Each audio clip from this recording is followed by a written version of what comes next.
who spied on his parents. They're quite capable of this.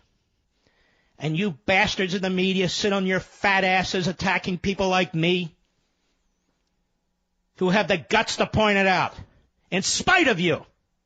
You clowns at CNN, you clowns at MSNBC, you clowns at the networks, you are disgusting. You're a disgrace. You're not journalists. I'll be right back. Mark Levin.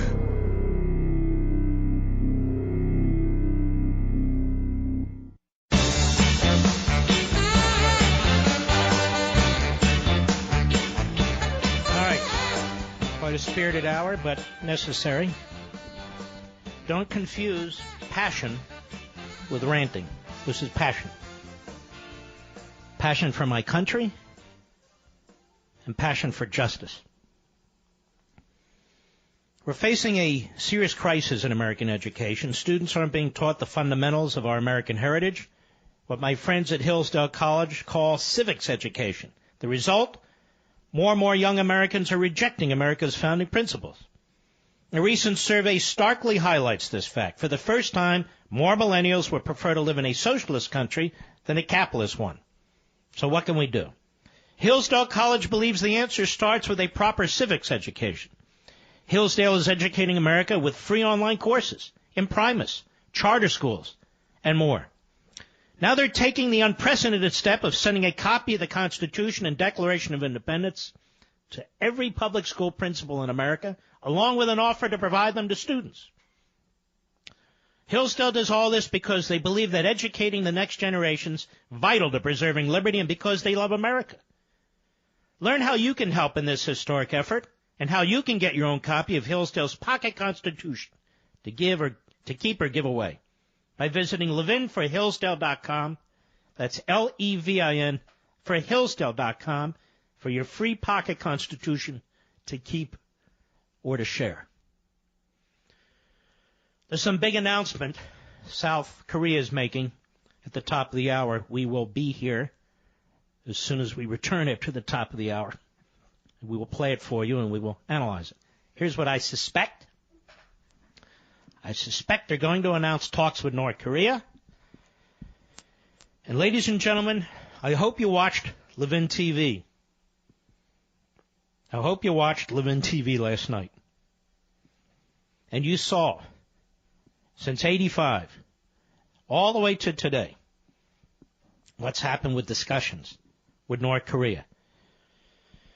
They've been plentiful, so plentiful, I can't even count them all. We concede and concede and concede. They pretend to concede.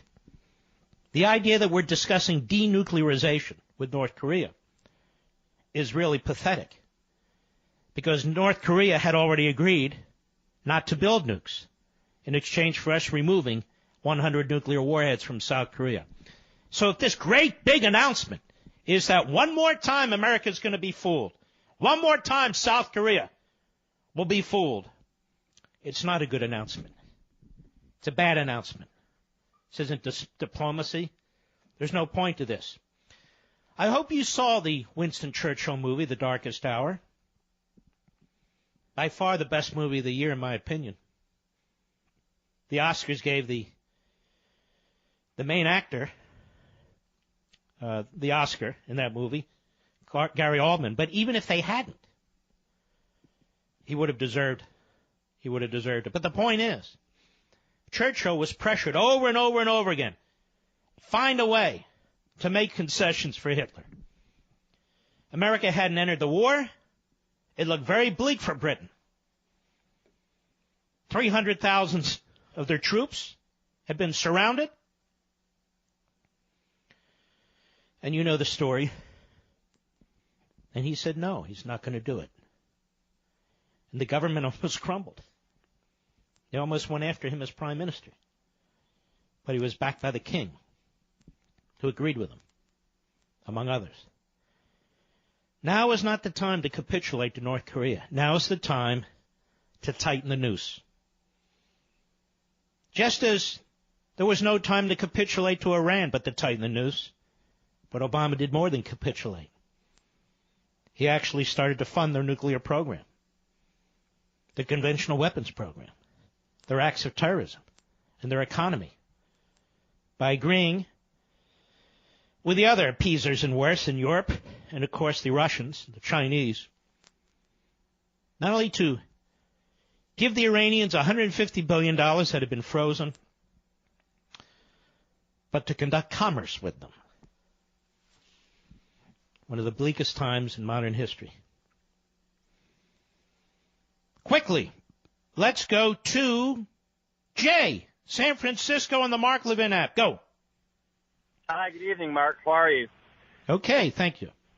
I'm just saying that I think that the United States should take after California when it comes to immigration, as far as their open borders are concerned. You think what? I think that the United States should take after California as far as their immigration policy is concerned. Well, good. They are. And I think it's very weak of Jeff Sessions to go after California, and I think Jerry Brown did an excellent job at. All right, you just said two different things. Do you realize that? No. Yes, you said you think the United States should go after California, no, and then I you think trashed Sessions and promoted Jerry Brown. Do you understand that? I said we should not go after California. Oh, okay. Well, you know what? You've convinced me. Thanks for your call. We'll be right back.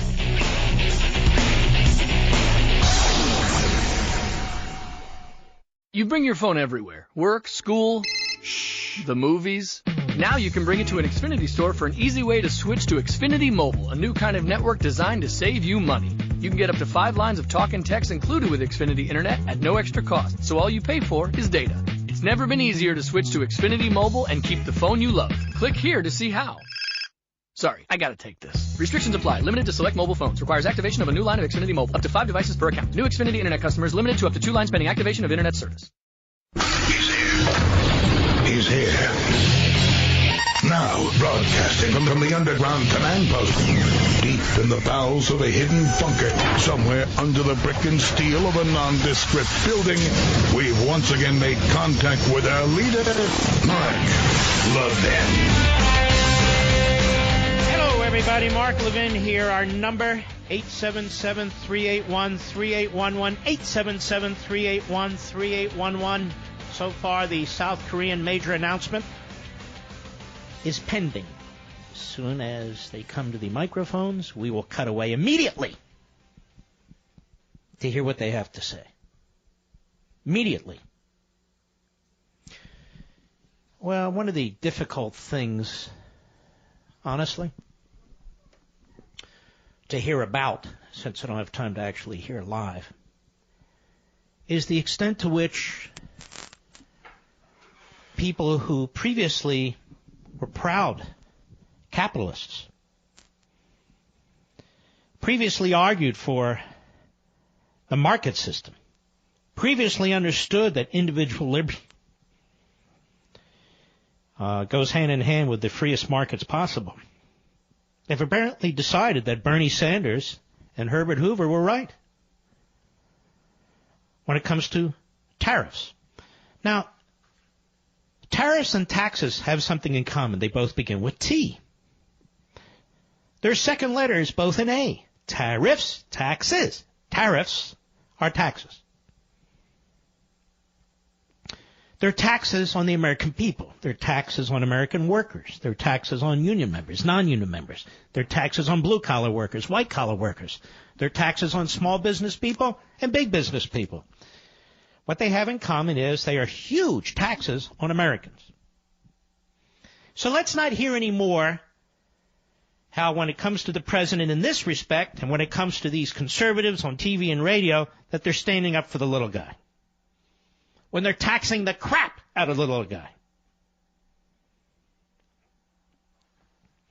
And that's what's happening. That's what's happening. The president didn't surround himself with auto workers today. The president didn't surround himself with the hardworking men and women who work at Campbell's Soup or Budweiser, or the hardworking men and women who produce toasters or refrigerators or dishwashers or washing machines and dryers and hubcaps. He didn't surround himself with those blue-collar workers. He didn't surround himself with construction workers, having put tariffs on steel, aluminum, and lumber.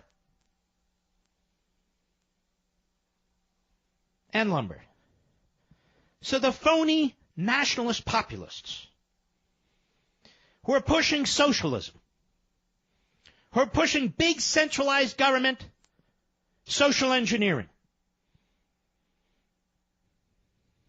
they don't stand for the little guy. They stand for big centralized government. This is a VAT tax. And I love the way they keep bringing up Ronald Reagan. Time and again, Ronald Reagan spoke out against tariffs.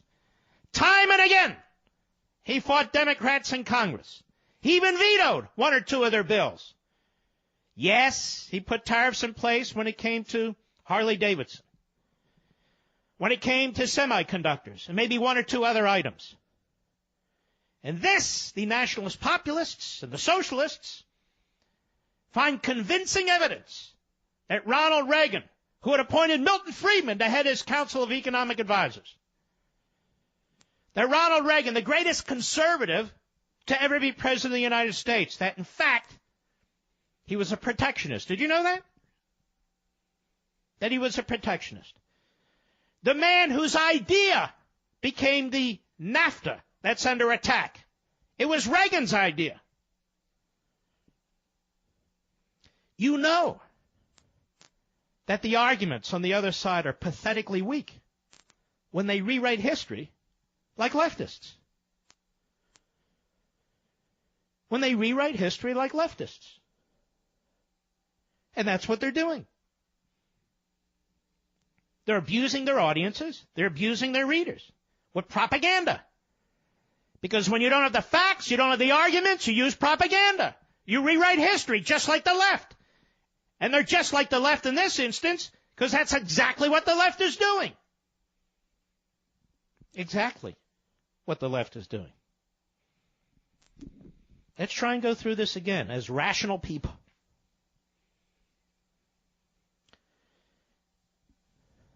Domestic steel companies control 70% of domestic steel production.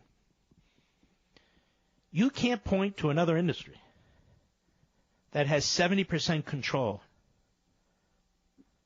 of that industry. Not GM, not ExxonMobil, not Apple. Well, they do over the iPhone, their invention. But I'm talking about over computers. President Trump. All right, here's the live, the South Koreans. Go. Korea. I'd like to thank President Trump, the Vice President, and his wonderful national security team, including my close friend, General McMaster. I explained to President Trump that his leadership and his maximum pressure policy, together with international solidarity, brought us to this juncture. I expressed President Moon Jae-in's personal gratitude for President Trump's leadership. I told President Trump that in our meeting, North Korean leader Kim Jong-un said he is committed to denuclearization. Kim pledged that North Korea will refrain from any further nuclear or missile tests. He understands that the routine joint military exercises between the Republic of Korea and the United States must continue. And he expressed his eagerness to meet President Trump as soon as possible. President Trump appreciated the briefing and said he would meet Kim Jong-un by May to achieve permanent denuclearization. The Republic of Korea, along with the United States, Japan, and our many partners around the world, remain fully and resolutely committed to the complete denuclearization of the Korean Peninsula. Along with President Trump, we are optimistic about continuing a diplomatic process to test the possibility of a peaceful resolution. the Republic of Korea, the United States,